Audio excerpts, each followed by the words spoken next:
Elias Croft had not wept since the morning they lowered his wife into frozen ground with nobody left to hold his hand. 5 years of silence. 5 years of walls built so thick and so high that even God Almighty couldn't have found a crack to push a finger through. And then on one brutal July morning in 1884, behind the Bull Creek Saloon in Redstone, Wyoming, he watched a little girl no older than 3 years old reach both hands into a garbage pail and pull out a biscuit somebody had thrown away. And when her twin sister held out the pocket of her dress so she could save half of it for later, every wall Elias Croft had ever built came down like they were made of paper. He didn't think. He moved. If this story already has your heart hurting, please subscribe to this channel right now. Hit that notification bell and drop your city down in the comments. I want to see how far this story travels.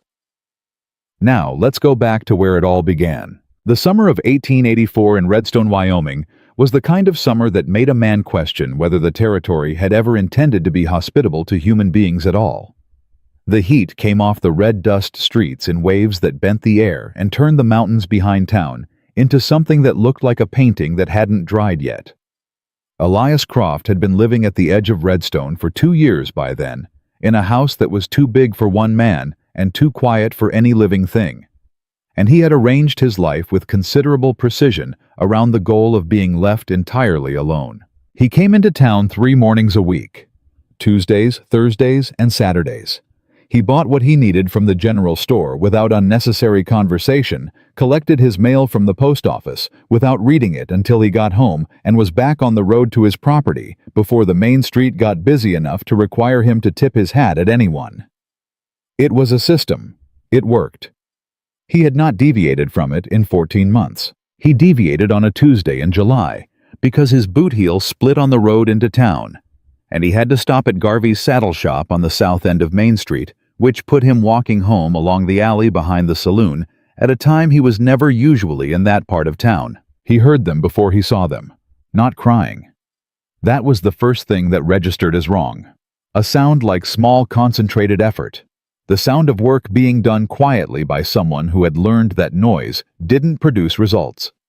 He came around the corner of the saloon's back wall and stopped. 2 little girls, identical dark-haired wearing dresses that had once been blue and were now the color of old ash from too many wearings and not enough washing. 3 years old, maybe 4, bare feet in the July dust, standing beside the large wooden pail where the saloon cook threw the day's kitchen scraps, and they were eating. Not the way children eat when someone hands them a meal. The way animals eat when they have learned that food is temporary and the window for having it is short, focused and fast, and without looking up. The taller one, taller by perhaps half an inch, was pulling pieces from a biscuit that had gone hard. The smaller one was chewing something Elias couldn't identify and didn't want to. Then the smaller one stopped chewing. She reached into her mouth and took out a portion of what she was eating, and she put it carefully into the pocket of her dress. Not because she was full. Her ribs were visible at the neckline of her dress. She put it away because she was saving it. Because she understood at 3 or 4 years old that the food in her hand right now might be the last food available. For a time she couldn't calculate, and the only logical response to that understanding was to make it last. Elias Croft stood 6 feet away and felt something happen in the center of his chest that he had no name for. It wasn't pain exactly, though it lived in the same neighborhood. It was more like the sound a beam makes when the weight on it finally exceeds what it was built to hold. He had not spoken to anyone beyond what commerce required in 14 months. He opened his mouth now. "Hey," he said. Both girls went rigid. The taller one spun around and put herself between her sister and Elias in a single motion so fast and so instinctive that it took his breath. She was the size of a fence post. She put herself in front of her sister like she was 6 feet tall and armed. Elias raised both hands, palms out. He crouched down slowly so he wasn't looming. "Easy," he said.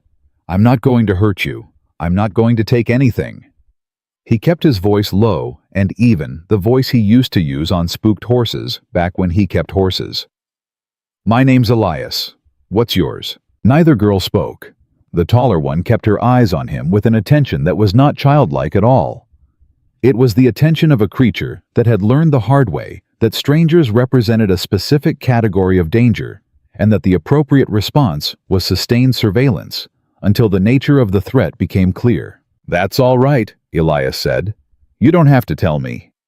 He stayed crouched. He did not move toward them. "Are you hungry? I've got—" He checked his coat pocket and found a paper-wrapped piece of hard cheese he'd bought at the general store and forgotten to put in his saddlebag. He held it out slowly, arm extended, body still. "It's cheese. It's not much, but it's clean and it's yours if you want it." The taller girl looked at the cheese. She looked at Elias. She looked at the cheese again with an expression that was entirely too old for her face. The expression of someone running a rapid calculation about risk and benefit, and whether the person making the offer was the kind of person whose offers came with costs attached. Then the smaller one said from behind her sister's shoulder, in a voice so quiet Elias almost didn't catch it, "Ruth." The taller girl Ruth glanced back. "It's cheese," the smaller one said with the gravity of a financial advisor, stating an important fact. Ruth looked at Elias for another 3 full seconds. Then she stepped forward and took the cheese from his hand so quickly that he barely registered the motion. She stepped back immediately to her sister's side and broke the piece exactly in half before he'd finished blinking. She handed one half behind her without looking. Elias sat down in the dust, not crouched. Sat. Because he figured sitting was less threatening than crouching, and he intended to stay a while.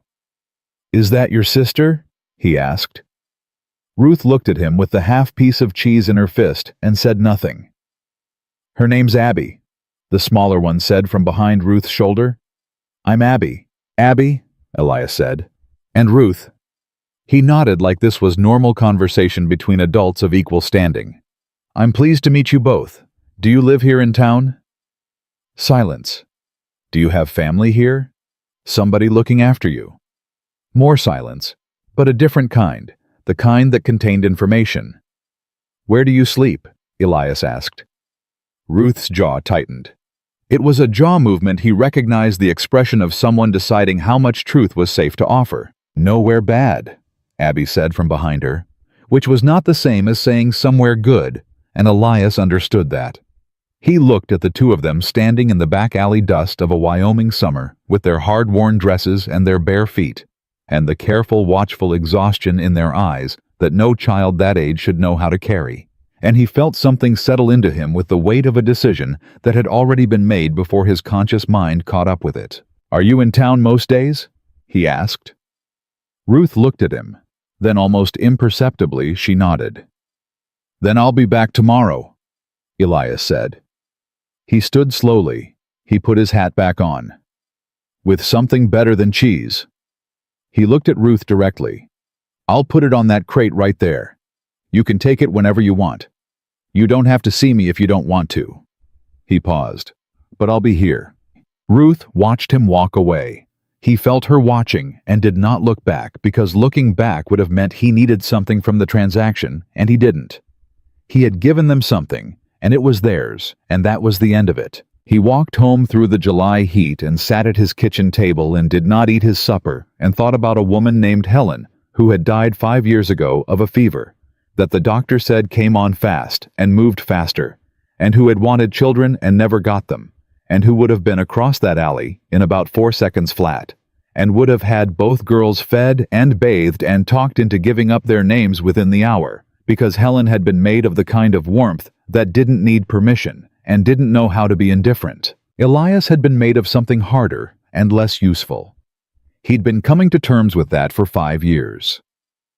He went back the next morning before the town was properly awake. He left bread and a piece of salt pork and 2 boiled eggs wrapped in cloth on the crate. He positioned himself across the alley where he could watch without being seen. He waited 40 minutes. They came from the direction of the old tannery on the east side of town, moving through the alley, the way water moves through a channel, quick and purposeful, and taking up as little space as possible. Ruth first, Abby directly behind with both hands holding the back of Ruth's dress. They moved like one organism with 2 sets of eyes. Ruth found the package on the crate. She stopped a full arm's length away and examined it without touching it for a while that felt long for a 4-year-old. Then she looked up and around the alley with the systematic attention of someone checking for exits. Her gaze passed directly over the rain barrel where Elias was positioned and didn't stop, which meant either she didn't see him or she decided to pretend she didn't, and he genuinely could not tell which. She picked up the package. She unwrapped it with efficient hands. She divided everything, the bread torn into 2 equal portions, the salt pork broken across the middle, 1 egg for each of them, with the same mathematical precision he'd observed with the cheese. She handed Abby her portion first and waited until Abby had a firm grip before she let go. Then she looked directly at the rain barrel. Elias went still. Ruth held his gaze across the 15 feet of alley between them for a count of 3. Then she looked down at her breakfast and began to eat. She'd known he was there the whole time. He thought about that walking home. He thought about a 4-year-old child calculating whether a man watching from behind a barrel was a threat or not, and concluding apparently that he wasn't, and choosing to take the food anyway. The trust in that calculation, provisional and guarded as it was, settled into his chest and stayed. He was back the 3rd morning with a more substantial package and no attempt to conceal himself. He stood 15 feet from the crate with his hands at his sides when they came through the alley. Ruth stopped when she saw him. Her body went into that stillness he was coming to recognize, the total muscular alertness of a child who has learned that stillness is the first response, and movement comes only after assessment. "Good morning," Elias said. "I left more food on the crate. It's yours." Abby peered out from behind Ruth's shoulder and looked at the package with an expression of focused professional interest. Ruth took 1 step forward, stopped, assessed. "You can take it," Elias said. "I'll stay right here." Ruth walked to the crate, keeping her eyes on Elias the way a chess player keeps track of the most dangerous piece on the board. She unwrapped the package, divided it, passed Abby her half. "Is there a place you go at night?" Elias asked. "Somewhere you sleep?" Ruth looked at him. She chewed. "Old barn," Abby said. Ruth made a sound that might have been her sister's name as a warning. "He feeds us," Abby said to Ruth with the tone of someone presenting a logical argument. "He can know about the barn." Ruth considered this. Then she looked at Elias. "Behind the tannery," she said. Her voice was low and had a roughness to it from disuse. "The back part where the roof is still good." "How long have you been there?" A pause. Ruth and Abby looked at each other with the fast, wordless language of twins, something passing between them that Elias could see but not read. "Long time," Ruth said finally. "Is there an adult with you? Anyone?" "No," Abby said. Ruth's jaw tightened again. But she didn't contradict her sister. Elias looked at the 2 of them standing in the alley dust with their food in their hands and felt something he recognized from his years as a justice of the peace, the specific cold clarity that came when a situation revealed itself to be worse than the surface suggested. 2 children, 3 or 4 years old, sleeping alone in an abandoned barn. No adult, no supervision, for a long time. "Were your parents in Redstone?" he asked carefully. Ruth set her bread down on the crate. She looked at Elias with those 2 old eyes and said, "They're gone." "Gone how?" Ruth picked the bread back up. She looked away. "Just gone," she said. It was not an answer. It was also not nothing. He went to see Mags Dowell that afternoon. The laundry sat at the far end of Main Street, and Mags ran it alone from 5 in the morning until the light gave out, which meant she was always there and always had her ears open, because a laundry in a small town was where the information accumulated along with the dirty shirts. Mags looked up when he came in. She was a solid woman of 58, with forearms that looked like they'd been made for harder work than Wyoming had yet offered her, and eyes that didn't miss a great deal. "Elias Croft," she said. "You need something washed, or you need something told to you." "There are 2 little girls," Elias said. "Twins, dark hair, about 3 or 4. You know them." Mags's hands, which had been moving with the automatic efficiency of 20 years of practice, went still on the washboard. "I know who you mean," she said. Who are they? Mags looked at him for a moment. Then she picked up the shirt she'd been working and went back to the board. Their name's Calloway, she said. Father was Tom Calloway. Worked the Drummond mine up on the ridge. Mother was a woman named Sadie, came from Kansas originally, real quiet woman, kept to herself. She scrubbed. They died back in the spring. Mining accident is what Sheriff Drummond said. Tom Calloway and 2 other men went into Shaft 4 and the supports gave. Sealed them in. And the mother. Mags's scrubbing slowed. Sadie Calloway died 2 weeks after her husband. Dr. Finch said it was grief, said her heart gave out. She did not look at Elias when she said this. Closed casket. Said the body wasn't in a condition for viewing. Elias stood with that for a moment. And the girls, nobody claimed them? Mags's voice had gone flat in the way of someone reciting facts they've had to make peace with. Tom Calloway had no family in the territory. Sadie's people were back in Kansas and either couldn't come or didn't. Sheriff Drummond said arrangements would be made to send them to the county home in Cheyenne. She paused. That was 4 months ago. They're still here, Elias said. I know they're still here. You leave food out the back of the laundry, Elias said. It wasn't a question. He'd seen the worn path behind the building that morning when he'd come around that side of the block. Mags's hands stopped moving. She turned and looked at him straight.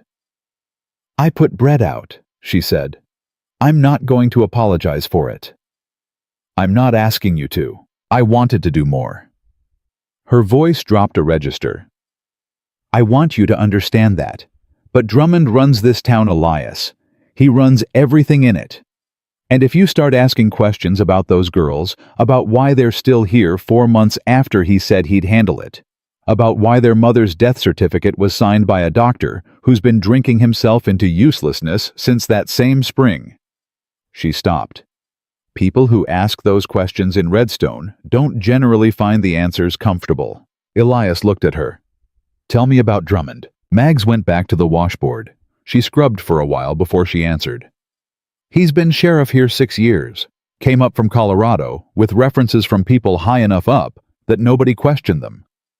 He's never raised his voice that I've witnessed. Never lost his temper publicly. Always got a kind word and a tipped hat. She paused. He's bought up 6 properties in this valley in the last 2 years. All of them from families who had some kind of misfortune right before they sold. Mining accidents, fires, sicknesses that came on sudden. She looked at Elias over her shoulder. Tom Calloway's claim was one of the richest in the area. Everybody knew it. Tom knew it. He'd been talking to a surveyor from Denver about the real value. She set the shirt aside and started wringing it. Tom Calloway was dead inside 2 weeks of that surveyor's visit.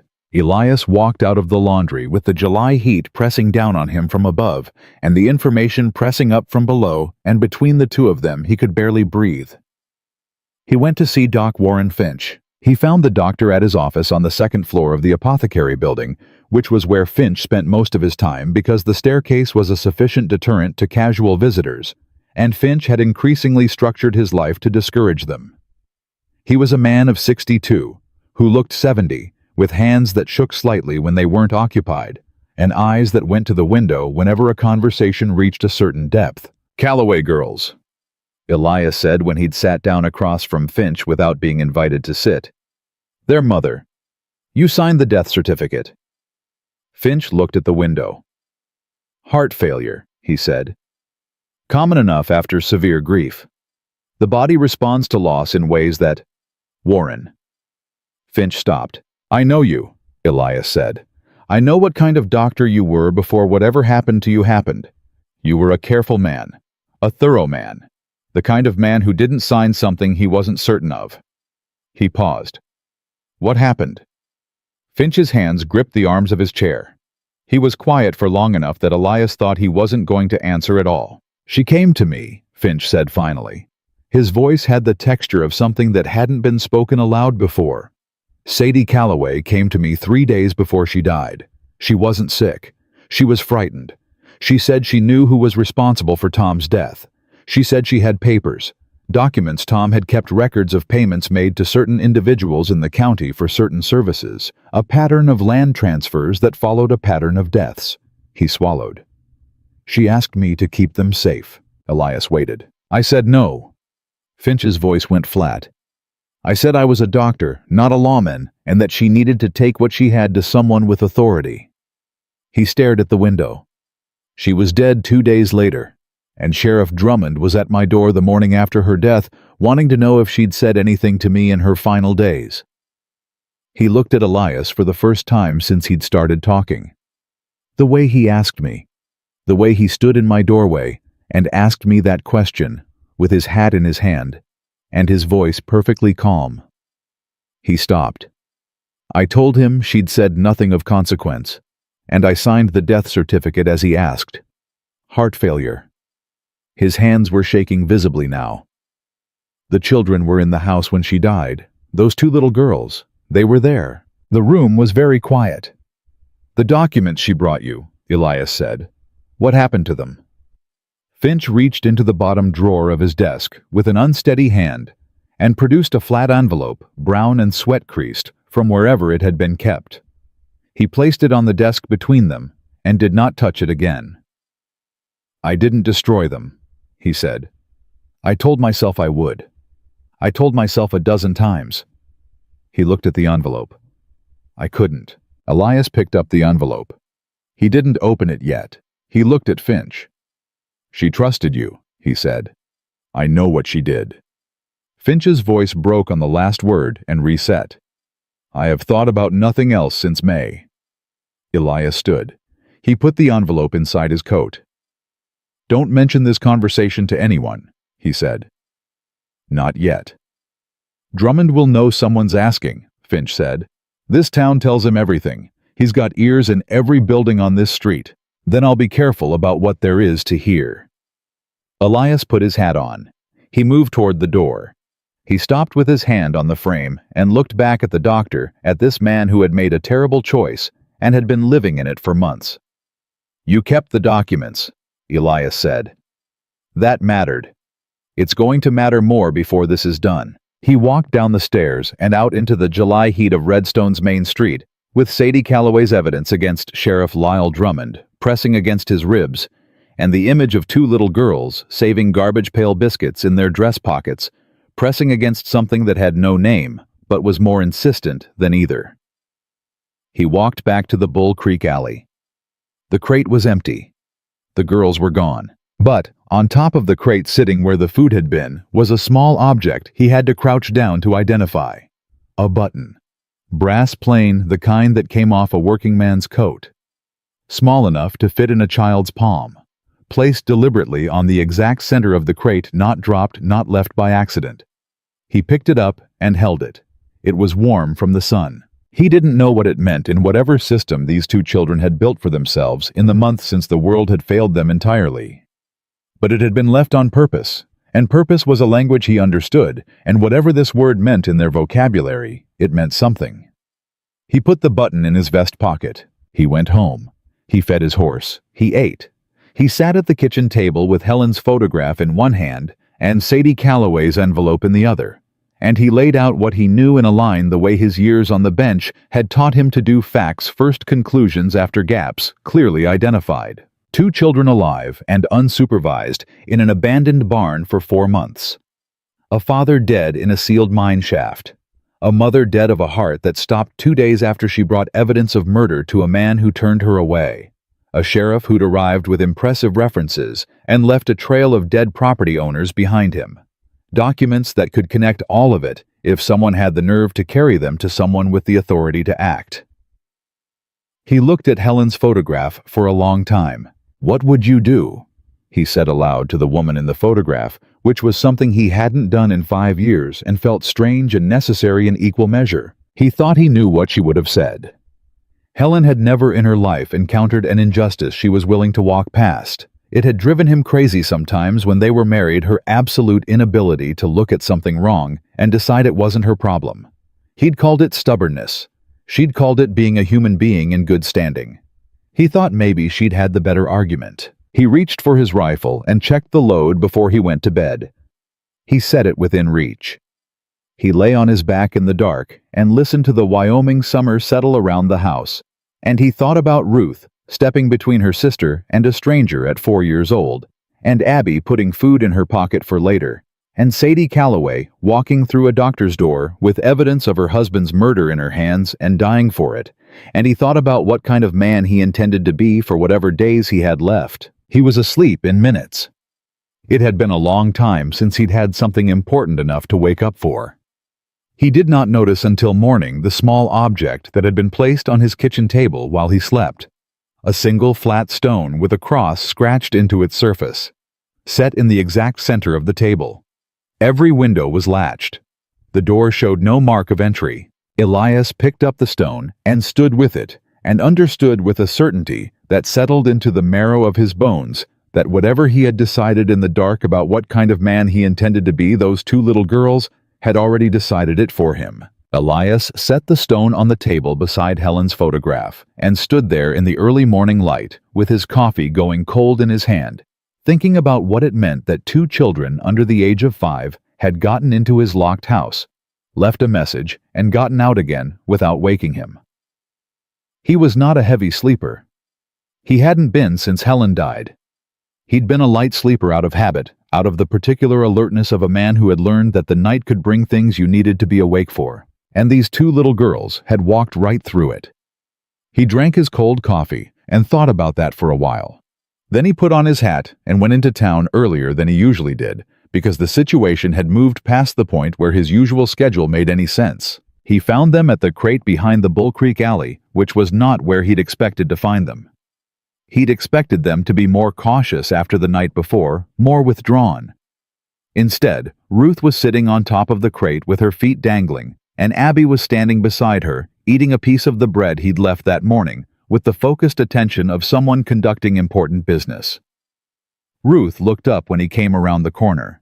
She did not look surprised to see him. "You were in my house last night," Elias said. Ruth chewed the inside of her cheek. "We wanted to know if you were safe," she said. "Safe," Elias repeated. "If you were the kind of man who was safe," Ruth said with the careful diction of a child translating a complex adult thought into words she had available. "Some men aren't. We had to know." "And," Elias said. Ruth looked at him steadily. "You sleep with your rifle close," she said, "but you put it where you can reach it, not where you can grab it fast. Men who are scared put it where they can grab it fast." She paused. "You're not scared. You're careful. That's different." Elias stood in the alley and stared at a 4-year-old child who had just delivered a character analysis more accurate than anything he'd heard from a grown adult in years, and felt something shift in him that had nothing to do with grief and everything to do with recognition. "How did you get in?" he asked. "Back window," Abby said without looking up from her bread. "The latch is loose. You should fix it." "I'll do that," Elias said. He crouched down so he was at their level. Ruth watched him do it with the wary attention she applied to all of his movements. Abby kept eating. "I need to ask you something," Elias said. "About your mother. About Sadie." Ruth went very still. "I'm not asking to hurt you," Elias said. "I'm asking because I think she was trying to do something important before she died, and I think I might be able to finish what she started. But I need to know some things first." Abby stopped eating. She looked at Ruth. Ruth looked at Elias. "She cried at night," Abby said. "After Papa died. We could hear her." "I know," Elias said quietly. "I'm sorry. She told us to remember something," Ruth said. Her voice had changed, register gone to the lower, more careful place she used when she was saying something she'd been holding for a long time. She said, "Remember, the man with the silver badge is not a good man, even though he smiles." She said, "If anyone ever asks about Papa, don't talk to the man with the silver badge." Sheriff Drummond wore a silver badge. Every lawman in Redstone County did, but Drummond's was the one you noticed polished to a mirror finish that caught the light from half a block away. "Did she say anything else?" Elias asked. "About papers she kept, or documents, or anything she was holding for safekeeping?" Ruth and Abby looked at each other. That fast, complete exchange passed between them. "She had a box," Abby said. "A tin box. She kept it under the floorboard in the kitchen. She showed us where it was." She hesitated. "She said if something happened, we should find a man who was safe and show him where the box was." Elias's hands went still on his knees. "The house," he said. "The house where you lived with your parents. Is it still standing?" "Mostly," Ruth said. "Part of the roof came in after the rain, but the kitchen floor is still there." "Can you take me there?" Ruth looked at him for a long time. The measuring quality in her eyes was different from the first morning. It had moved from assessing danger to assessing something more complicated, something that looked like it might eventually become trust, if enough of the right things kept happening. "After dark," she said. "We go after dark. During the day, the man with the silver badge has men watching the road to the house." Elias straightened up. He nodded. He did not ask how she knew Drummond had men watching the road because by now he understood that these two children had been observing the geography of their situation with a thoroughness that shamed most grown adults he'd known in his life. "After dark then," he said. "I'll meet you here at 9 o'clock. He spent the rest of the day carefully, which meant doing everything he normally did so that nothing about his behavior gave anyone in Redstone reason to take note of him. He bought salt from the general store. He got a haircut from the barber, which he'd been putting off for a month. He sat on the bench outside the post office for 20 minutes reading a week-old newspaper because it was the kind of thing an untroubled man with time to spare did on a Tuesday afternoon. It was during those 20 minutes that Sheriff Lyle Drummond walked past. Drummond was exactly what Mags had described. Tall and well put together, with a quality of grooming that suggested a man who thought carefully about how he appeared to other people. He moved through the street, the way a man moves when he's accustomed to owning the space he occupies, easy and unhurried, and smiling at people by name. He stopped when he reached Elias. "Croft," he said. His voice was warm, the particular warmth of a man who had practiced it. "Haven't seen much of you lately. You keeping well?" "Well enough," Elias said. Drummond looked at the newspaper in Elias's hands. "Anything worth reading?" "Not particularly." Drummond smiled. It was a good smile, the kind that reached the eyes just far enough to look genuine.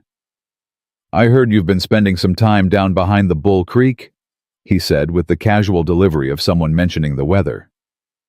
Elias kept his expression neutral. "I've been taking a different route home," he said.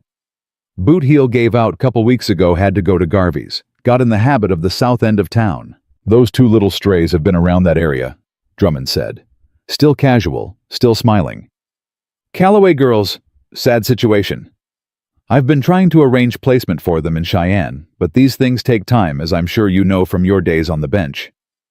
"I'm sure they do," Elias said. "You haven't been feeding them, have you?" Drummond's smile stayed exactly in place. "I only ask because it makes the situation more complicated when people form attachments. Those girls need a proper placement, not to be encouraged to stay in Redstone living rough." "I haven't done anything that would complicate your arrangements," Elias said. He held Drummond's gaze with the steadiness of a man who had spent years on a bench looking at people who were lying to him and had learned to give nothing away while he did it. Drummond looked at him for a beat longer than the conversation required. "Good man," he said. He tipped his hat and moved on down the street. Elias went back to reading his newspaper and did not watch Drummond walk away, because watching would have looked like concern, and concern would have looked like something to investigate. He read about corn prices in Nebraska for 5 more minutes. Then he folded the paper, stood up, and walked home at his normal pace. His hands were steady. His face was calm. The thing moving through his chest was neither of those things, but it stayed where he kept it. At 9 o'clock that night, he was behind the Bull Creek alley. Ruth and Abby materialized out of the dark from a direction he hadn't been watching, which he was beginning to understand was something they did on purpose. "He had a man follow you today," Ruth said without preamble. "After the sheriff talked to you, a man in a brown coat followed you to your house and stood at the end of the road for a while." "I know," Elias said. He had noticed the brown coat 2 blocks behind him and had taken 3 unnecessary turns on the way home to confirm it. He left after about 20 minutes. Ruth looked at him. "You knew, and you didn't run." "Running makes it worse," Elias said. "Looking like you have nothing to run from is better." Something moved in Ruth's expression that might have been approval. She reached back and took Abby's hand. "This way," she said. They moved through the dark edge of Redstone and out along the creek road with the girls leading, and Elias following, and he paid close attention to how they moved, because there was something instructive about it. They never walked through open ground when a tree line was available. They stopped at intervals to listen in a way that was so habitual it clearly wasn't conscious anymore. When a dog started barking at a property they were passing, Ruth changed their angle without breaking stride, taking them around the far side of the noise in a wide arc before returning to the original direction. These were not things a 4-year-old learned by being taught. These were things a 4-year-old learned by surviving long enough to figure them out. The Calloway house was a mile outside of town, and it looked the way abandoned things look when they were left in a hurry, not derelict exactly, not yet, but provisional, as though it hadn't quite accepted that the people were gone for good. The roof had come in on one side where Ruth had said it would, but the kitchen was intact, and Ruth led him to it without hesitation, moving through the dark of the house with the confidence of someone who had grown up in it and knew every board. "Here," she said. She crouched, and her small hands found a seam in the kitchen floorboard that Elias would not have been able to locate in the dark. She pried up a section with a flat piece of metal she'd had in her dress pocket. She kept things in her pockets, the way a carpenter kept tools in a belt ready, because readiness was the only thing that ever helped. And underneath was a tin box about the size of a man's boot. Elias lifted it out. He didn't open it there. "Your mama showed you where this was," he said. "Yes," Ruth said. "Did she tell you what was in it?" "Papers," Abby said. She was standing in the doorway watching the dark outside. She said the papers would tell the truth about what happened to Papa. "She was right," Elias said. He set the box under his arm and straightened. "I'm going to make sure they do." On the way back through the dark, Abby reached up and took Elias's hand. It was not a tentative gesture. She just reached up and took it the way a child takes the hand of a person they have decided is theirs, matter of fact, and complete. Her hand was very small in his. He felt the bones of her fingers, the lightness of her, and he held on with a steadiness he made himself maintain, because the alternative was not acceptable. He didn't say anything, neither did she. Back at the edge of town, he stopped and crouched down in front of both of them. "I need you to stay at the barn tonight," he said. "Both of you. Don't come into town tomorrow morning. Don't go near the crate. Can you do that?" Ruth looked at him. "For how long?" "A day, maybe 2. I need to read what's in this box, and I need to think about what to do with it, and while I'm doing that, I don't want Drummond's men seeing you near me." Ruth's jaw did its considering thing. "We have food," she said. "Enough for 2 days." "Good." He paused. "I'm going to fix this," he said. "I don't say things I don't mean. I haven't got the patience for it." Abby looked up at him. "Our mama said that too," she said. "That she didn't say things she didn't mean." She paused. "She meant everything she said." "So do I," Elias said. He went home. He lit one lamp, kept it low, and sat at his kitchen table with the tin box and Sadie Calloway's envelope open in front of him and read everything twice. What Tom Calloway had documented in the months before his death was methodical and precise. The record-keeping of a man who had understood that if something happened to him, the evidence needed to be able to speak for itself without him there to explain it. Property transfers, dates, amounts. A pattern of mining accidents and sudden illnesses in the weeks preceding each sale.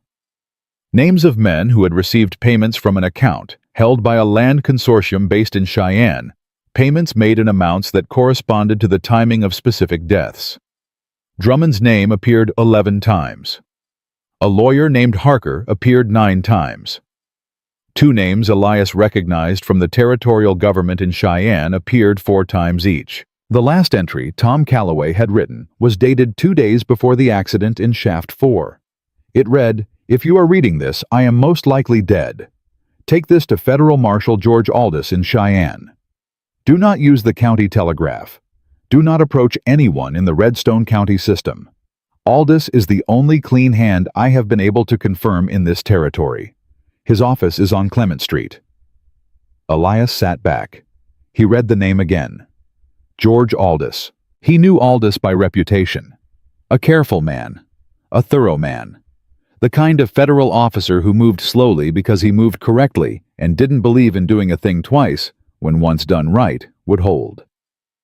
Tom Calloway had known his name, had researched far enough into the federal system while running a mine claim and raising 2 daughters and trying not to get killed to identify the one man with the authority and the integrity to act on what he'd found. Elias thought about that for a while, about the kind of person Tom Calloway must have been, about Ruth dividing food with mathematical precision, about the careful pocket sewn into Abby's dress for storing what she needed to save, about where children learned those things and from whom. He thought about Sadie Calloway walking into Warren Finch's office with this box in her hands, knowing what she was carrying, knowing what it had already cost going anyway, because there was no version of the future worth building on a lie this large, and she had known it. He sat at the table until 2 in the morning. Then he put both sets of documents back in the tin box, wrapped the box in oilcloth, and sewed it into the lining of his riding coat with a needle and thread from Helen's old sewing kit, which he hadn't opened in 5 years, and which still smelled faintly of the lavender she kept in the drawer. He held the coat in his hands for a moment after he finished. "All right, Helen," he said. "I'm paying attention now." He set the coat by the door. He checked his rifle. He lay down on the cot and looked at the ceiling and thought about Drummond's perfectly calibrated smile and the brown-coated man who had followed him home, and he thought about the route to Cheyenne, which was 60 miles through country, where Drummond had eyes he hadn't fully mapped yet, and he thought about 2 little girls asleep in an abandoned barn a mile outside of town, who had put their trust in him with the terrifying simplicity of children who had run out of other options. He was going to have to move carefully. He was going to have to move soon, and he was going to need help from at least one person in Redstone that Drummond hadn't reached. He thought he knew who that person was. He just wasn't sure yet whether she'd say yes. He closed his eyes. Outside, the Wyoming night was quiet in the way of places that have a great deal happening underneath the surface. And Elias Croft, who had spent 5 years trying to want nothing and protect nothing and risk nothing, lay in the dark and felt the strange, uncomfortable, undeniable weight of a man who had been given something worth fighting for. Mags Dowell answered her door at 6 in the morning with a look that said she'd been awake for a while and wasn't surprised to find him standing on her porch.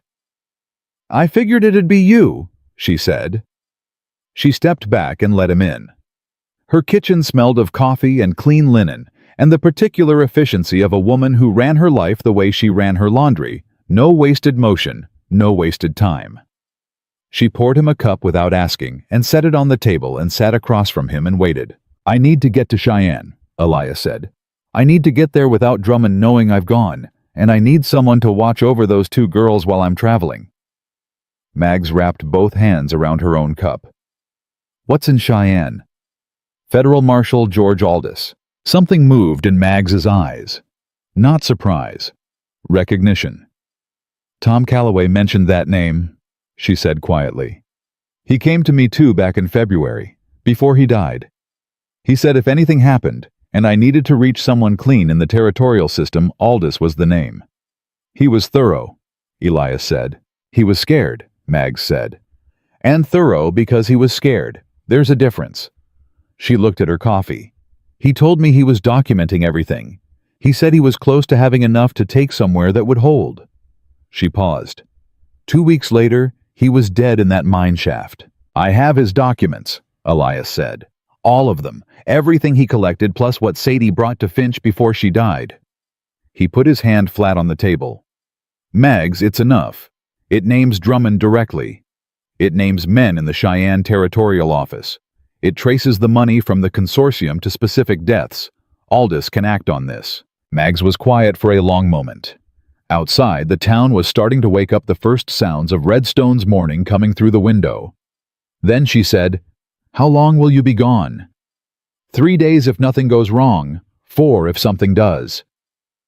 And if Drummond figures out you've left, then something will have gone wrong, Elias said. Mags looked at him with an expression that was not amusement and not exasperation, and was somewhere between the two.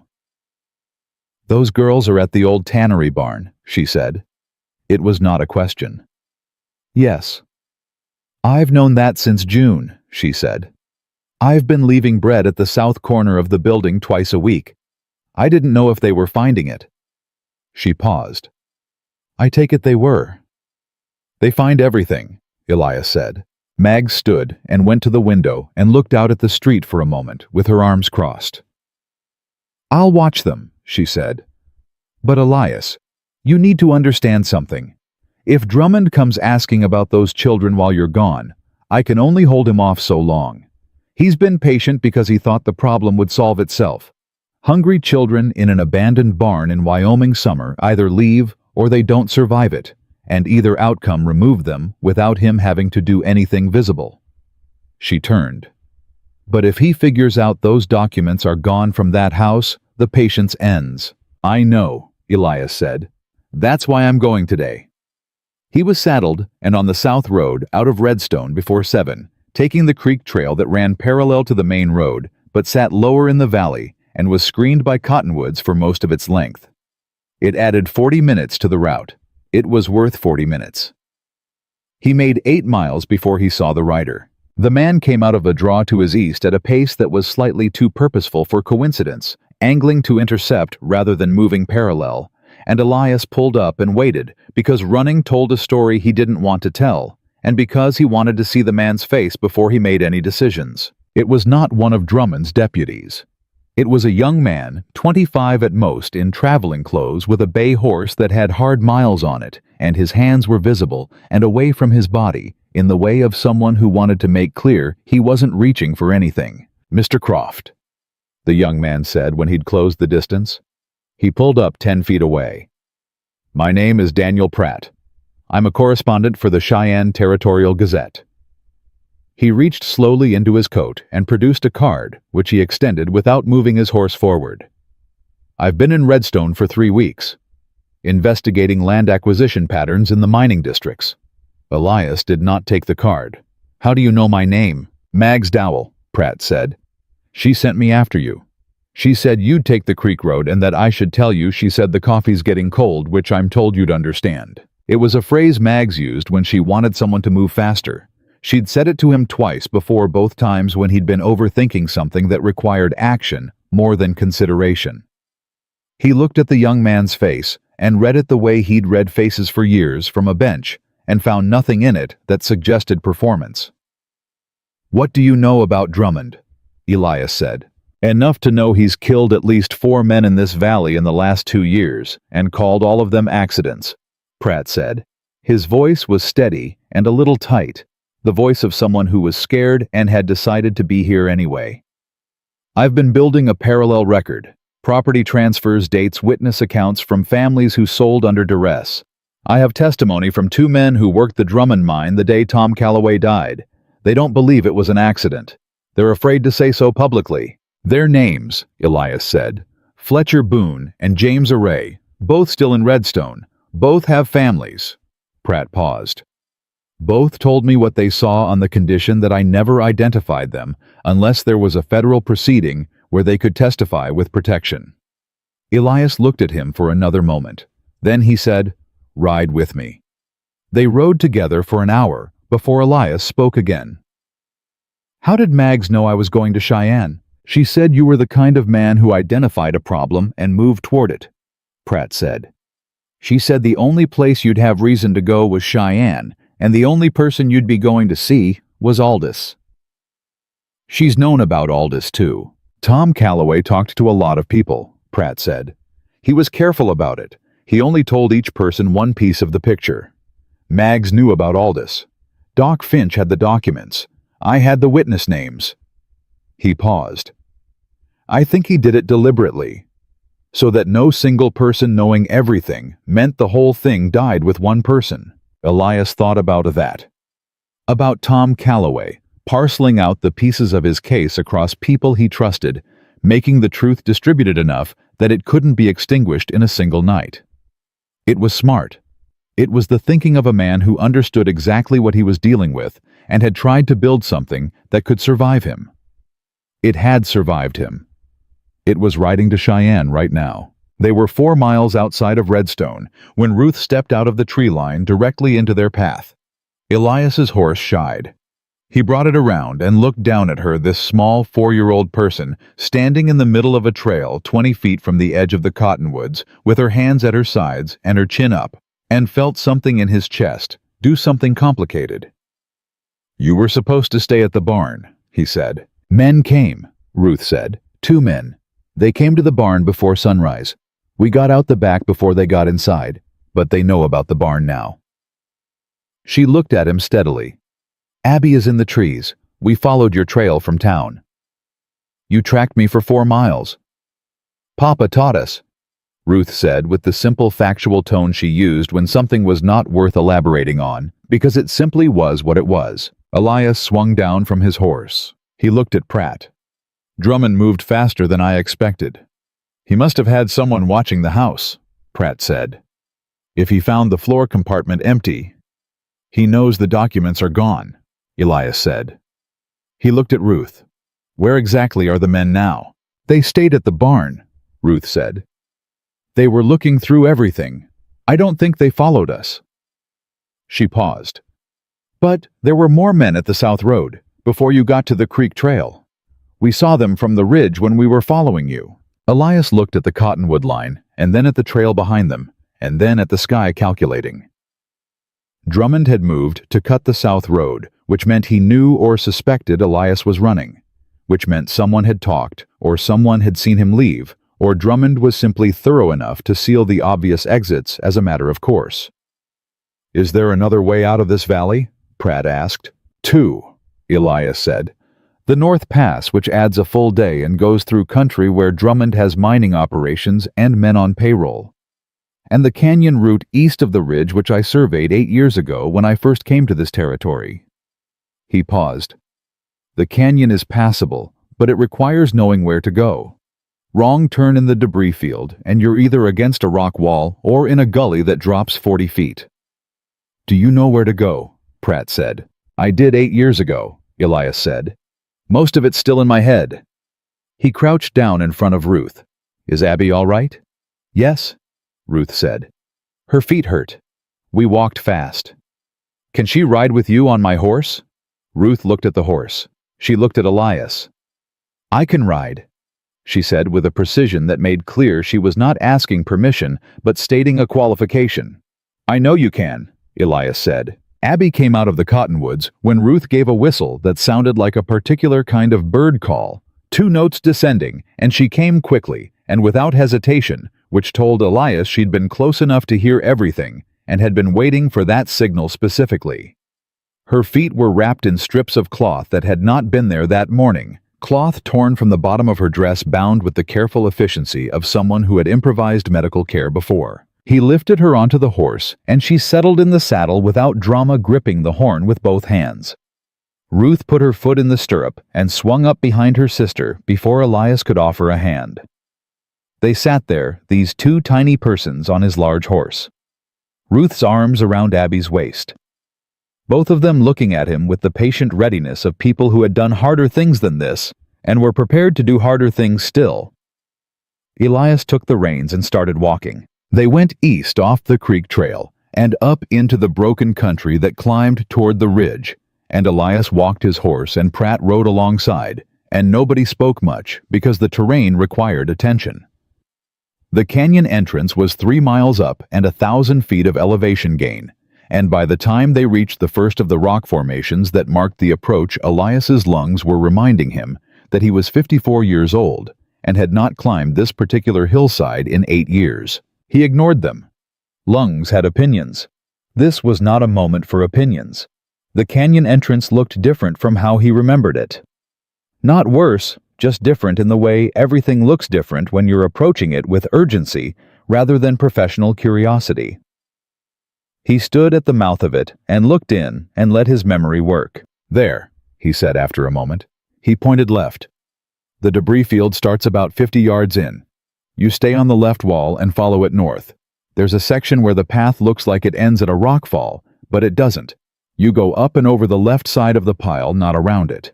The right side drops away. How far through? Pratt asked. About 2 hours, maybe less. It comes out onto the eastern plain, and from there it's open country to Cheyenne. Main road runs about 5 miles south of the canyon exit. And Drummond's men don't know this route, Elias said. It's not on any county map. I surveyed it for a mining company that went under before they could use the survey. The records would be in Denver somewhere if anyone looked hard enough, but Drummond hasn't had reason to look. He paused. Until now. They went in. The canyon was everything he remembered, close and disorienting, the walls pressing in with the specific pressure of enclosed spaces that made the back of the neck prickle. Pratt's horse moved uneasily, and Pratt kept a hand low and steady on its neck, murmuring to it in the low, continuous way of a man who'd ridden anxious horses before. Elias's horse had Ruth and Abby on its back, and moved with a steadiness that surprised him, as if the weight of them had settled it into something calmer than its usual disposition. Ruth navigated the canyon the way she navigated everything. From the saddle she watched the walls and the ground ahead with an attention that was absolute and unsentimental, and twice she said quietly, "Left here," and "not that way." And both times Elias checked against his memory and found she was right, which should not have been possible, given that she had never been in this canyon before in her life. "How are you doing that?" Pratt asked her the second time, not with skepticism, but with genuine want to know. "The rocks on the safe side are smoother," Ruth said. "Things that fall from above land on the danger side. The smooth side is what gets walked on." She said it the way she said everything, like the information was obvious, and the only mystery was why adults kept missing it. Pratt looked at Elias. Elias looked ahead and said nothing, because there was nothing to add. They were an hour in past the difficult section, with the rock fall moving through a wider passage, where the walls gave them 20 feet of space on either side, when they heard the sound behind them. Horses. More than one. Not close, but in the canyon, which meant at the entrance, or near enough that the echo carried. Pratt looked back. Elias kept his eyes forward. "Don't stop," he said. "He found the entrance," Pratt said. "Or someone did." Elias calculated the distance in his head. The difficult section was behind them now, the part where wrong turns were possible. Anyone following who didn't know the route would slow down at the debris field. "We've got time if we move." "How much time?" "Enough," Elias said. "Keep moving." Abby made a sound from the saddle. Not a cry.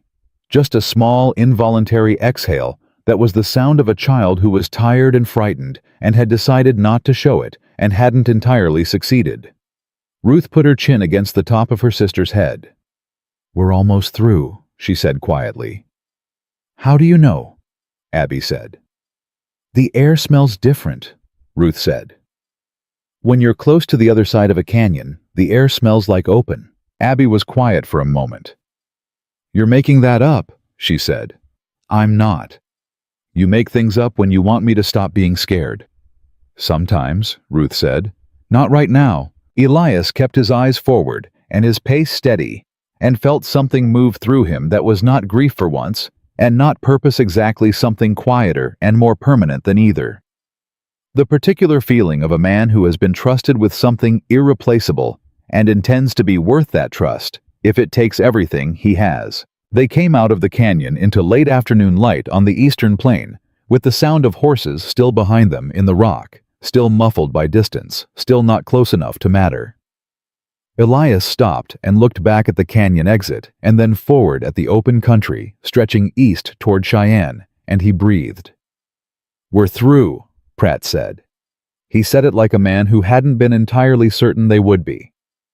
"We're through," Elias confirmed. He looked up at the two girls on his horse. Ruth was looking back at the canyon with an expression he'd come to recognize, not relief, not triumph, just the careful assessment of a situation that had moved to the next stage. Abby was leaning back against her sister, with her eyes half closed, the exhausted lean of a small child, who had been holding herself upright through willpower alone and was letting some of it go now that the immediate danger had changed shape. "Abby," Elias said. She opened her eyes. "You did well," he said. "Both of you. You did real well." Abby looked at him with those light eyes in her thin face. "Are we going somewhere safe now?" she asked. He thought about what safe meant. He thought about George Aldous in his Cheyenne office, and Tom Calloway's documents sewn into the lining of his riding coat, and Fletcher Boone and James Airy back in Redstone, who had seen what they'd seen and were afraid to say it, and might with the right kind of protection behind them say it anyway. "We're going somewhere that can make us safe," he said. "That's not the same thing yet, but it's the right direction." Abby nodded with the gravity of a child who had learned not to accept easy comfort and was willing to work with honest answers. She leaned back against her sister and closed her eyes again. Pratt looked at Elias. "Drummond will be out of that canyon in under an hour if he knows the route," he said quietly. "And if he figures out we're heading for Aldous, then we don't stop for anything," Elias said. He gathered the reins. He looked east at the long plain running toward Cheyenne in the last of the afternoon light. "We ride through the night if we have to." "The girls," Pratt started. "We'll manage," Ruth said from the saddle with a finality that closed the subject the way only Ruth could close things completely and without room for appeal. Pratt looked at her. He looked at Elias. Then he nodded the nod of a man who has updated his understanding of the situation and is adjusting accordingly. Elias put his heels to the horse, and they moved east into the fading light, with Tom Calloway's truth against his ribs, and two children, who had survived everything this territory had thrown at them, sitting straight in his saddle, and behind them, somewhere in the dark mouth of the canyon, Lyle Drummond was coming. And for the first time in this entire desperate ride, Elias Croft felt something he recognized as advantage. Because Drummond was following. And following meant Drummond had not yet won. And a man who had not yet won was still a man who could lose. They rode through the last of the afternoon and into the dark, and the Wyoming plain opened up around them with the particular indifference of open country that doesn't care what you're running from or what you're carrying, or whether you make it to where you're going. The stars came out hard and bright the way they do at elevation, and Elias navigated by them the way he'd navigated by them 20 years ago when he was younger, and the stakes were smaller, and the people depending on him were fewer. Pratt rode on his left and didn't talk much, which Elias appreciated. The young man had turned out to be the kind of person who understood when silence was more useful than conversation, which was a rarer quality than it ought to have been. Ruth fell asleep first somewhere around the second hour of dark, riding her head dropping forward against Abby's and her grip on her sister's waist going slack in the specific way of children whose bodies finally override their will. Abby stayed awake longer. Elias could tell by the set of her small shoulders that particular uprightness of a child, determined not to be the one who gave in first. Then Abby's shoulders dropped too, and both of them were asleep in the saddle, leaning into each other with the absolute unconscious trust of two people who had been each other's only constant for so long that the boundary between them had worn thin. Elias kept his horse to a steady walk and watched them and thought about Tom and Sadie Calloway, who had raised these two children and taught them to divide food equally, and read canyon walls, and navigate by landmarks, and trust carefully, and survive absolutely, and who were gone now in the way the best people always seemed to go too fast, and for the worst reasons, leaving behind them the evidence of who they'd been and the people they'd shaped. These girls were that evidence. All the love Tom and Sadie had put into the world was walking around in two 4-year-old persons who saved food in their pockets and tracked men through cottonwood draws and fell asleep holding each other on a horse in the middle of the Wyoming dark. It was not nothing. It was in fact everything. They stopped once before dawn at a creek to water the horses and let the girls stretch and eat from the provisions Elias had packed. Abby ate with her eyes still half closed, the automatic hunger of a child whose body had learned to take food whenever it was available, regardless of consciousness level. Ruth woke up fully the way she did everything completely and immediately, and looked around to establish where they were before she did anything else. "How far?" she asked. 15 miles, Elias said. We'll be there by mid-morning." Ruth nodded. She ate. She looked at the dark horizon to the east, where the first gray was beginning to suggest itself. "Will the marshal believe you?" she asked. "He'll believe the documents," Elias said. "Documents don't have a reason to lie." "People say documents lie all the time," Ruth said. "Drummond had documents. About Papa's death, about Mama's." She looked at him directly. "He had official papers saying they died the way he said they died." "Those are the kind of documents that get made to cover something up," Elias said. "What your father made is the kind that gets made to uncover something. Aldous will know the difference. It's his job to know the difference." Ruth was quiet for a moment, turning that over. "What if he doesn't?" she said. "What if the marshal is like the sheriff? What if his smile is the same kind of careful—" It was the right question.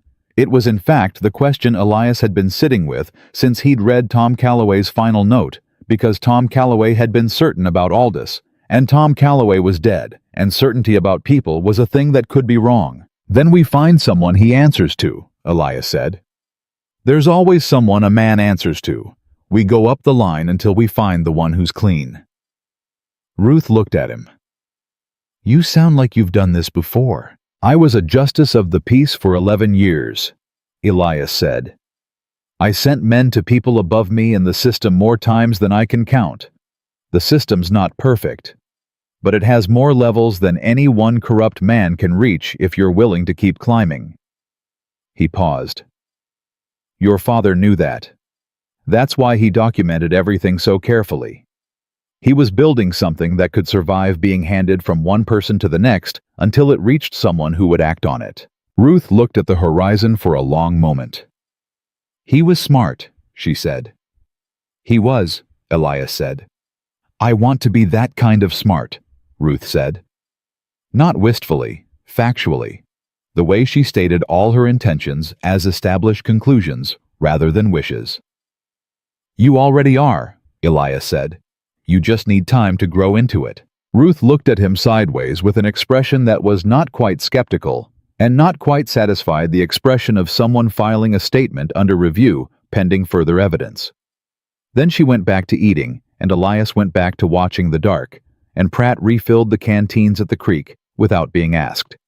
And Abby fell asleep sitting up against a rock, and nobody mentioned it because some things were more important than dignity. They rode into Cheyenne at 9:30 in the morning with the city coming up around them gradually the way cities did on the plain, first the smell of it, then the sound, then the edges of buildings against the sky. Elias had been to Cheyenne twice in the past 5 years, and both times had stayed as short a time as possible because cities in that period of his life had felt like places other people inhabited, places where you needed a reason to be, and he hadn't had one. He had one now. Clement Street was in the Federal District 3 blocks east of the Territorial Courthouse, in a building that announced its official nature with the specific architecture of government solid rectangular and deeply uninterested in being welcoming. A United States Marshal's Office seal was mounted beside the door in brass that someone polished regularly. Elias swung down and tied his horse. He lifted Abby down from the saddle, and she made a sound of protest at being woken, but stood on her own feet without complaint. Ruth dismounted on her own before he could reach her. "You two stay close to me," Elias said. "Don't say anything unless someone speaks to you directly."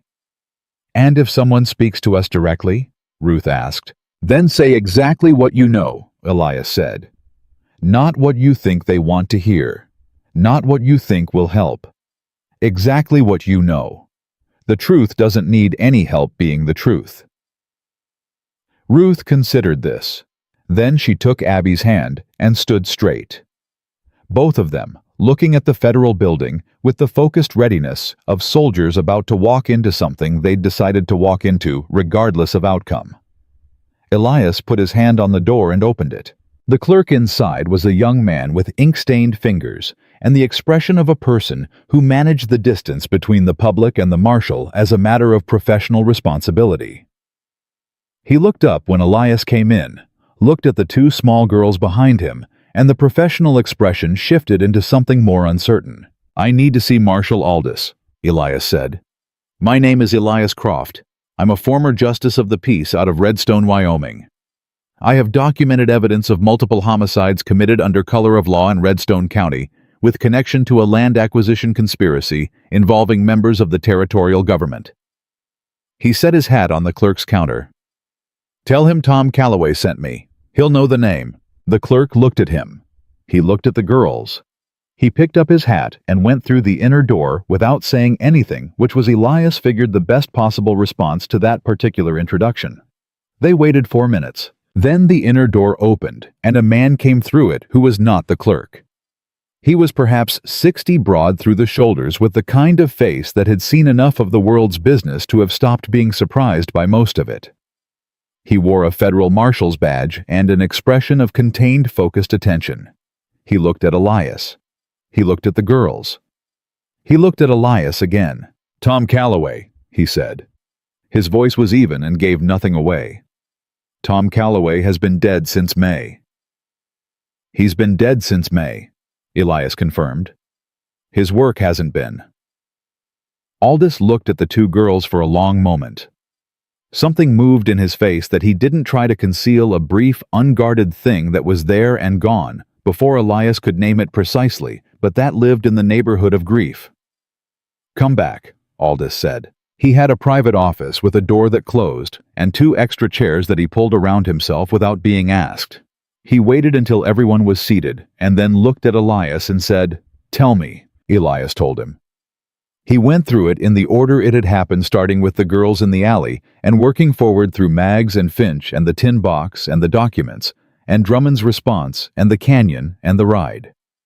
He took the oilcloth packet from inside his riding coat and placed it on Aldous' desk. He described Pratt's witness testimony and the names Fletcher Boone and James Array.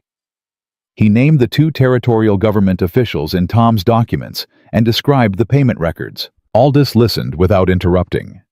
He was the kind of listener who made you feel that every word was being filed with precision, that nothing was being lost.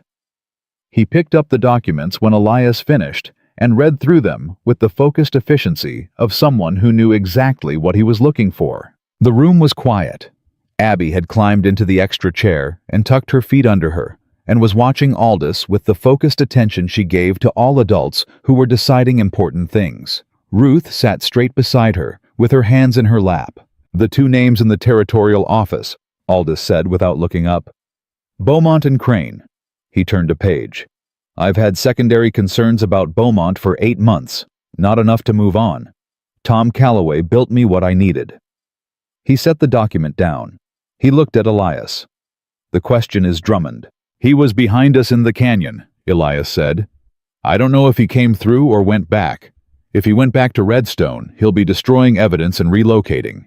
If he came through, he might be an hour behind us or less. Then we move today," Aldous said. He stood. He was a man who made decisions the way a carpenter drove nails, completely without second-guessing the swing. "I'm going to need a written statement from you and from Pratt. The witness testimony from Boone and Array will need to be taken in Redstone, with federal protection in place." He paused. He looked at the girls. "And I'm going to need statements from them. Whatever they heard, whatever they saw. All of it." Ruth looked at him steadily. "We'll tell you everything we know," she said. "We've been waiting to tell someone since May." Aldous looked at her for a moment. "Your father was a brave man, Miss Calloway," he said. Ruth's jaw did its considering movement. "He was the best man," she said. It was the same phrase said in the same tone that she had probably said to herself every day since May, to keep it true by repetition. He was trying to do the right thing. He did, Aldous said. What he built got here. That's what matters. He sent 2 deputies out of the building within 20 minutes with instructions Elias didn't hear, but could infer from the purposeful speed with which they moved. He had a 3rd deputy take Pratt to a separate room to begin his written statement. He sat across from Elias in his private office, with the door closed, and said, "Tell me about Drummond. Not the documents. Tell me how he operates. The texture of it." Elias told him about the polished badge and the calibrated smile and the brown-coated man who'd followed him home and the patience of a man who let hungry children survive in an abandoned barn for 4 months because removing them actively was more visible than letting the problem solve itself. He told him about the way Drummond had stopped him on the street with the perfect warmth of a man who thought he was in control, and how that certainty had been the specific arrogance of someone who had operated without consequence for long enough to believe consequence was no longer a possibility. Aldous listened. "He's going to run," he said when Elias finished. "Men like that, the smart ones, they have exit plans. He'll have money somewhere and a direction already decided. The question is whether he thinks he still has time." "He doesn't know I made it to you," Elias said. "Not yet." Aldous agreed. "But the moment he does—" The outer door opened. One of the deputies came back moving faster than he'd left. He knocked on the office door and came in without waiting. "Sheriff Drummond is in Cheyenne," the deputy said. "He came in on the North Road an hour ago. 3 men with him. He went to the territorial courthouse." The room went tight. "Beaumont," Elias said. "He's going to Beaumont," Aldous confirmed. He stood. "He knows we have the documents, or he suspects it. He's trying to get ahead of it through the territorial system before I can move through the federal." He was already reaching for his hat. "He's fast." "So are you," Elias said. Aldous looked at him with the level attention of a man who had decided something. "You said you were a justice of the peace 11 years. "I was." "Your credentials are still valid in Wyoming territory." Elias understood where this was going. "They are. Then you're a federal officer of the court for the next 6 hours," Aldous said. "I need someone I trust at this building while I'm at the courthouse." He looked at the 2 girls. "Someone who will keep those children safe regardless of what comes through that door." Ruth looked at Elias. The measuring quality in her eyes had a different quality than it had 3 days ago behind the Bull Creek alley. It wasn't measuring whether he was safe anymore. It was measuring whether he was ready. "We'll be all right," Ruth said. To Elias, not to Aldous, telling him not asking. "I know you will," Elias said. Aldous was out the door in under a minute with 2 deputies behind him, and instructions to the remaining clerk that nobody entered the building without his authorization. Elias locked the front door and stood in the empty front room of a federal marshal's office with 2 4-year-old girls, and the afternoon pressing against the windows, and the whole careful structure of Tom Calloway's truth finally in the hands of someone who could act on it. Abby came and stood beside him. She put her hand in his the way she had on the road back from the Calloway house, matter-of-fact and complete. He held it. "Is it almost over?" she asked. Elias thought about what honest looked like right now. He thought about Drummond in the territorial courthouse moving fast through a system he'd bought piece by piece over years, trying to get in front of something that had already gotten in front of him. He thought about Aldous moving through the same building from the federal side with Tom Calloway's documentation and the weight of 11 months of parallel investigation behind him. "The hard part's almost over," he said.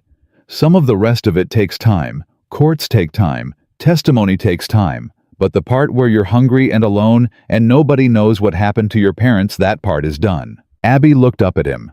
Her face was thin and her eyes were older than they should have been, and she was 4 years old and had eaten garbage pail biscuits and survived a canyon and ridden through the Wyoming dark without complaint. And she was still, underneath all of it, a child who wanted someone to tell her it was going to be all right. "Promise," she said. He thought about Helen, who never made promises she hadn't already decided to die keeping. He thought about what it meant to say a word like that to a child who had learned that the world broke its words without much difficulty. "I promise," he said, and he meant it with everything he had left to mean anything, with which after 5 years of building walls had turned out to be more than he'd known. Ruth came and stood on his other side. She didn't take his hand. She just stood there close enough that her shoulder was against his arm and looked at the locked front door with the same steady attention she gave to everything she'd decided to stand in front of. They waited. An hour passed, then another. The clerk at the outer desk brought them water and hardtack without being asked, and Abby ate, and Ruth monitored the windows with the systematic patience that was simply her nature, and Elias sat in a federal marshal's chair with his hat in his hands and thought about the shape a life could take when you stopped trying to manage it from behind walls and just walked toward the thing that needed doing. The door opened at 3:30 in the afternoon. Aldous came in first. His face was composed, but there was something different in it, something settled that hadn't been there when he left. Behind him, in the custody of 2 federal deputies, was Sheriff Lyle Drummond of Redstone County, Wyoming. His hat was gone. His hands were bound in front of him with iron cuffs. His badge, that polished silver badge, was gone from his chest, and without it, he looked like what he was, a man at the end of something, standing in the particular stillness of someone who has run out of moves and is rearranging his face to hide it. He looked at Elias when he came through the door. He looked at the 2 girls. Something moved in his face for just a moment, something that might have been calculation, and might have been something older and darker, and then it was gone behind the same careful composure he'd worn on that Redstone Street when he'd asked Elias about the children with his hat in his hand. "Beaumont tried to move the documents into a county proceeding," Aldous said to Elias without looking at Drummond. "He didn't know I'd already filed them under federal jurisdiction this morning. By the time they realized what had happened, the arrest warrant was already signed." He paused. "Beaumont is in federal custody. Crane surrendered voluntarily an hour ago." He looked at Drummond with the flat, complete attention of a man filing a final piece of information in its appropriate location. "This one did not surrender voluntarily." Drummond looked at Elias. "You have no idea what you've put in motion," he said. His voice was still controlled, still calibrated though. The warmth was entirely gone from it now. What was left underneath was a harder and more honest thing. "The consortium has resources that a federal marshal's office in Cheyenne doesn't have the reach to address. This isn't finished because you got me into a pair of cuffs." "No," Elias agreed. "It isn't. But it started. And starting is what your system counted on never happening." Drummond looked at him for a moment longer. Then he looked at Ruth and Abby, and for just a second, something crossed his face that might have been the closest thing to shame that a man like Lyle Drummond was capable of producing. Ruth looked back at him with the steady, unafraid attention she had given to every threat she'd ever faced, and said nothing, because nothing needed to be said. The deputies moved Drummond through to the back of the building. Aldous watched him go. Then he turned to Elias and said, "The consortium itself will take longer. There are men above Drummond and above Dillard's contacts in the territory who have lawyers and resources and will spend the next year trying to manage this." He looked at the documents on his desk. "But Tom Calloway named them, every one of them. His record is clean and specific and corroborated now by Pratt's witness testimony and the statements I'll take from your doctor and those 2 minors." He paused. "It will hold. It'll hold," Elias said. Ruth looked up at him. Her chin was at the precise angle she held it when she was containing something too large for her face to comfortably show. "They'll know what happened to Papa," she said, "and to Mama. People will know it wasn't accidents." "People will know," Elias said. She nodded, one nod tight and deliberate.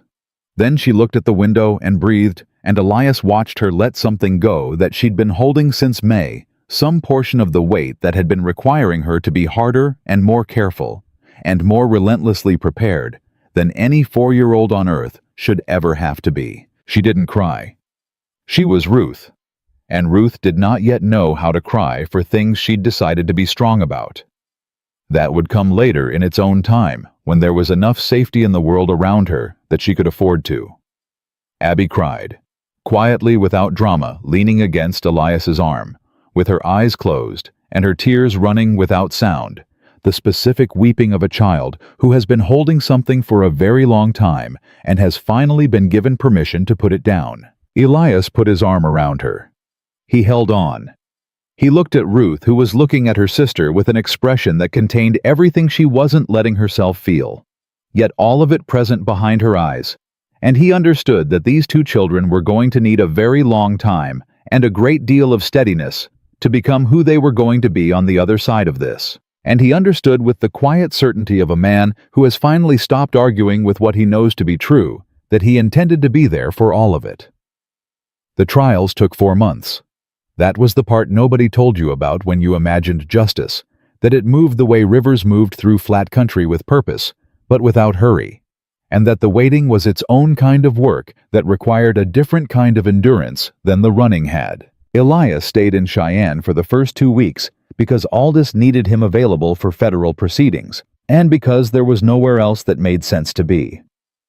He found a boarding house on a quiet street run by a woman named Mrs. Alcott, who had a room with 2 narrow beds and no opinion about the fact that a 54-year-old former justice of the peace was apparently the guardian of 2 4-year-old girls who showed up at her breakfast table every morning and ate with the focused efficiency of people who had learned not to take meals for granted. Mrs. Alcott put extra biscuits on the table the second morning without being asked. She didn't explain why. She didn't need to. Elias thanked her with a nod, and she nodded back, and that was the whole of it. Ruth ate 3 biscuits. Abby ate 2 and put 1 in her dress pocket. Elias looked at the pocket. He looked at Abby. She met his eyes with the steady directness she'd had since the first morning in the alley. "You don't have to save it," he said. "There will be more tomorrow." Abby looked at the biscuit-shaped lump in her pocket. She looked at Elias.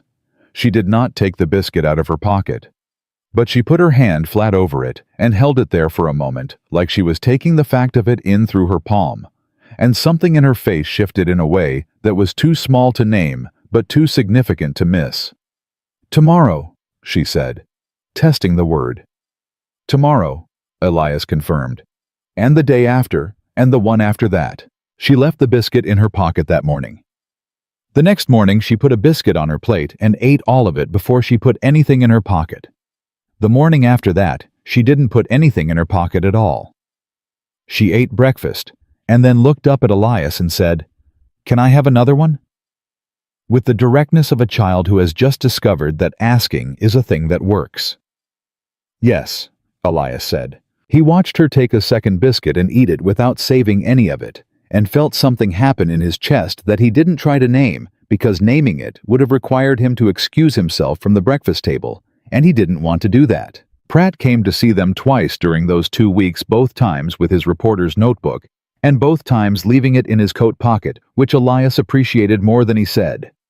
The young man had a good instinct for when the story needed to wait, and when the people in it needed to just be people.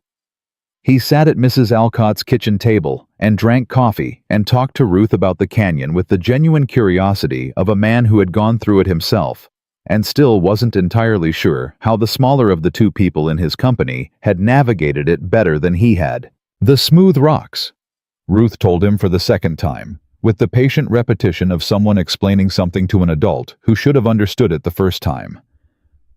"I know," Pratt said. "I just still can't believe you read that in the dark." "It's easier in the dark," Ruth said. "You use your hands more." Pratt wrote something in his notebook before he remembered he'd decided not to. Then he looked at it and put it back in his pocket. Ruth watched him do it. "You can write it down," she said.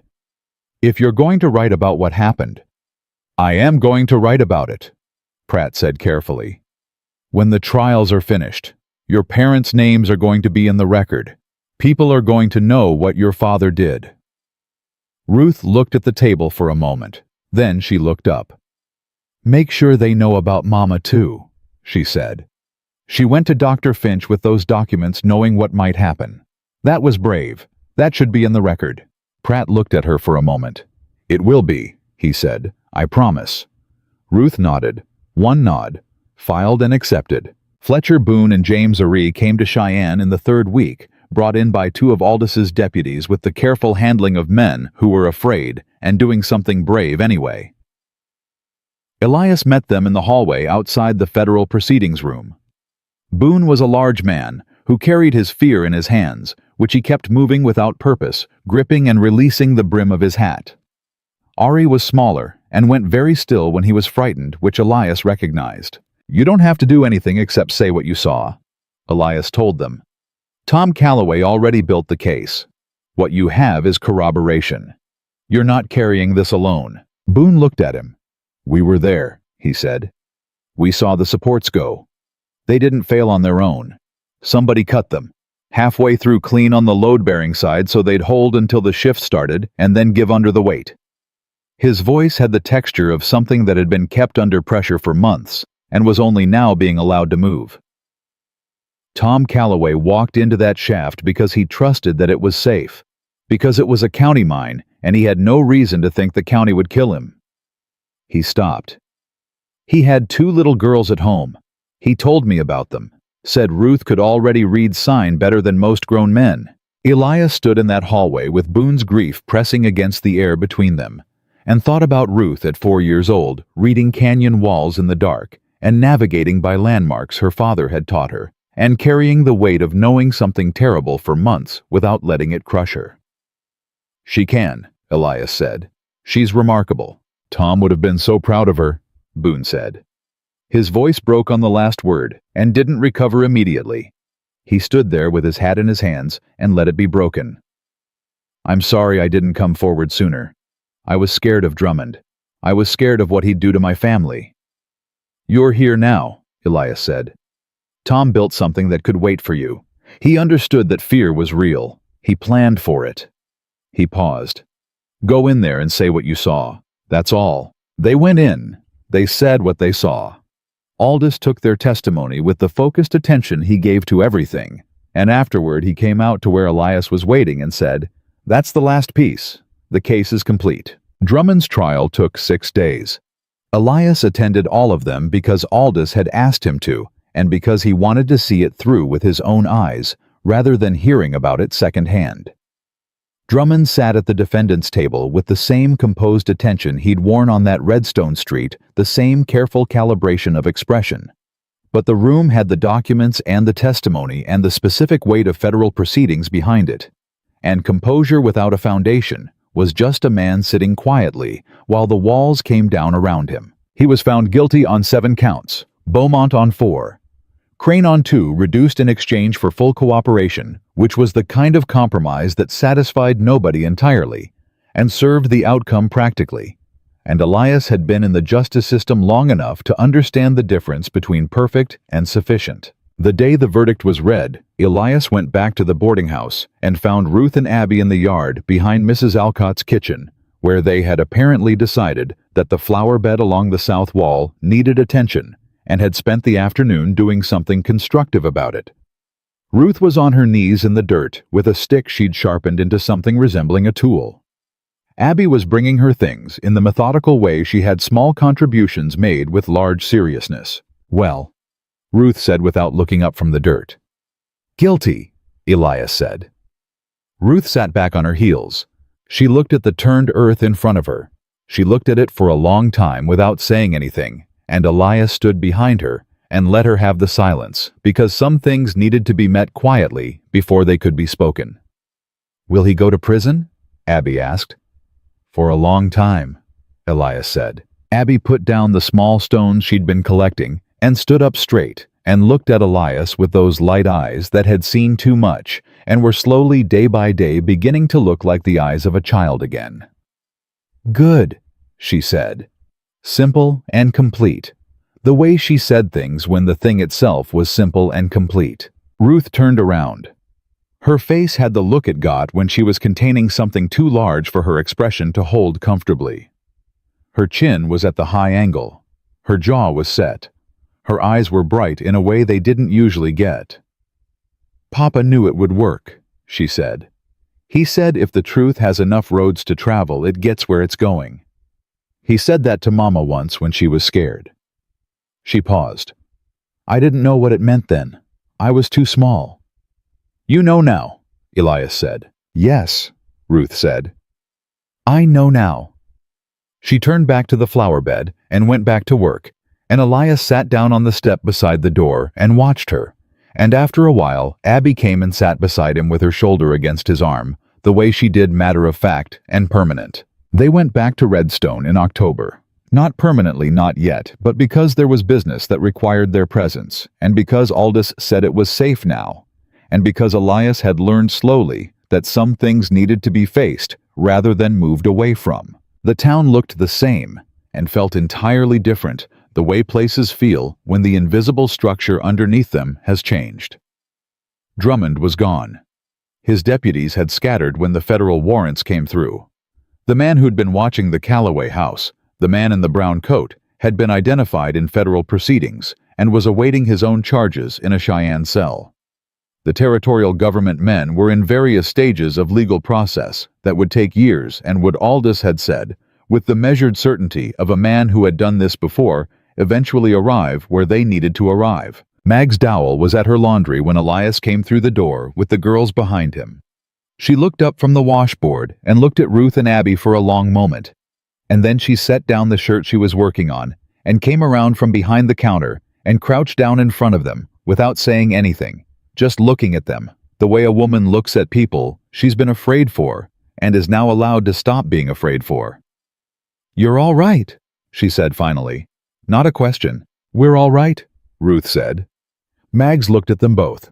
Then she stood up and looked at Elias and said, "I put food at the south corner of that barn for 3 weeks after you left, before I found out you'd gone. I didn't know if anyone was finding it." "We weren't there," Ruth said. "But thank you for putting it." Mags looked at her. "You're very like your mother," she said. Sadie had that same quality of saying the exact right thing and not one word more. Ruth's face did the thing it did now. Occasionally, the brief, unguarded thing that let something through before she could decide whether to let it through, and then she pulled herself back to her usual steadiness. But the thing had been there. Elias had seen it. Doc Warren Finch came to the boarding house that evening. He came with his hat in his hands, and his eyes down, and the bearing of a man who had been rehearsing something for months, and wasn't certain the rehearsal had been adequate. He stood in the doorway and looked at Ruth and Abby across the room, and did not approach until Ruth looked at him and gave him the small direct nod that was her version of permission. He crouched down in front of them. His hands were steadier than they'd been in July. Elias had heard through Aldous that Finch had stopped drinking the week after the Cheyenne proceedings began, that he'd testified fully and without equivocation, and had told the federal recorder everything, including his own failure to act when Sadie Calloway came to him. "Your mother came to me," Finch said, "and I turned her away. I've carried that every day since." His voice was controlled, with the effort of a man working very hard at control. "I kept the documents. That's all I did right. I kept them, and I gave them to a man I believed would do something with them." He looked at them steadily. "It isn't enough. I know it isn't enough, but it's what I have to give you." Abby looked at him for a long moment. Then she said, "Mama came to you because she thought you were safe. She was usually right about people." She paused with the gravity of a 4-year-old who has earned the right to say serious things seriously. "She knew you kept the papers. Maybe she knew you would." Finch closed his eyes for a moment. When he opened them, they were wet, but his voice held.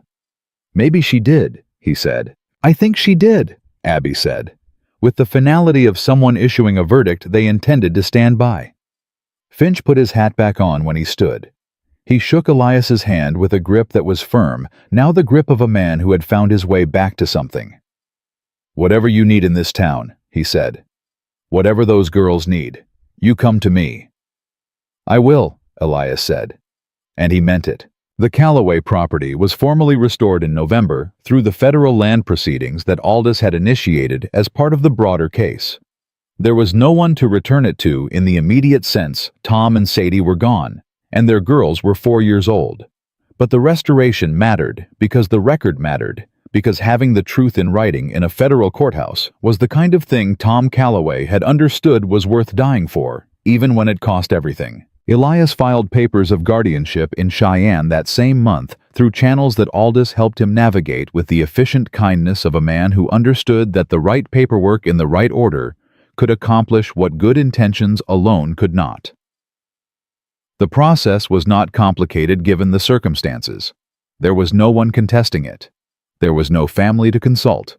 There were 2 little girls who needed someone to be responsible for them in the eyes of the law, and there was a man who had decided months ago in an alley behind a Wyoming saloon that he was that person, and the law simply needed to catch up. He told Ruth and Abby about the guardianship papers on a Thursday evening, sitting at the kitchen table in the Redstone boarding house, where they'd taken rooms while the Cheyenne proceedings wound down. He explained what it meant in plain terms, because they were the kind of people who deserved plain terms. "It means I'm responsible for you," he said. "Legally and every other way. It means you have a home. It means nobody can come and say otherwise. Ruth looked at him across the table. Are you going back to your house? She asked. The one at the edge of town. No, Elias said. That house was built for someone trying not to be part of anything. I'm done with that. He paused. There's a house for sale on the north side of Redstone. 3 rooms, a yard, room enough for all of us. He looked at them both. If that's agreeable to you. Abby looked at Ruth.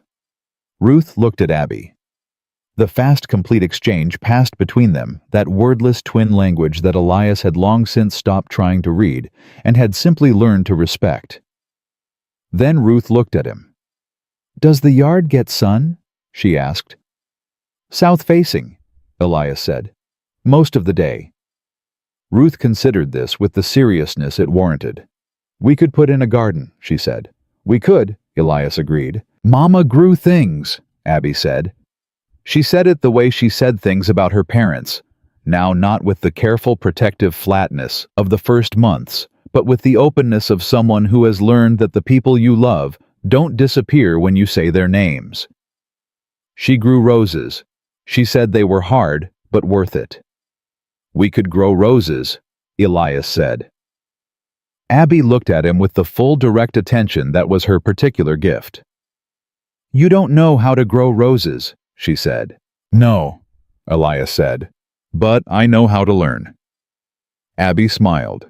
It was the first time he'd seen her smile fully, without qualification, without the guarded quality that all her expressions had carried since July. It was a real smile, the kind that a child produces when they have finally arrived somewhere they believe might hold, and it landed in the center of Elias Croft's chest, and stayed there like something that had always been meant to be there, and had simply taken a long time finding its place. They moved into the North Side house in December. Mags helped them settle, arriving with practical contributions and strong opinions about which wall the shelves should go, on both of which were equally welcome.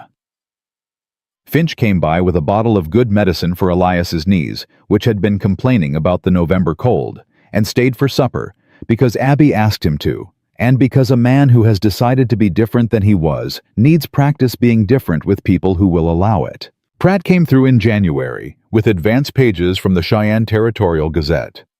The article ran 4 columns and named Tom and Sadie Calloway by name, and told the complete story of what Tom had built, and what Sadie had tried to carry, and what had ultimately come of both. Ruth read every word of it. She read it twice. She folded it, and put it in the tin box from the kitchen floor of their parents' house, which Elias had brought from the barn and cleaned and given back to her because it was hers, and it should be where she could reach it. She put the article in the box and closed the lid and set the box on the shelf beside her bed, where she could see it from the pillow. Is that where you're keeping it? Abby asked. Yes, Ruth said. Good, Abby said. And that was the end of it. Spring came to Redstone the way spring always came to Wyoming, reluctantly, and then all at once and on a Saturday in April.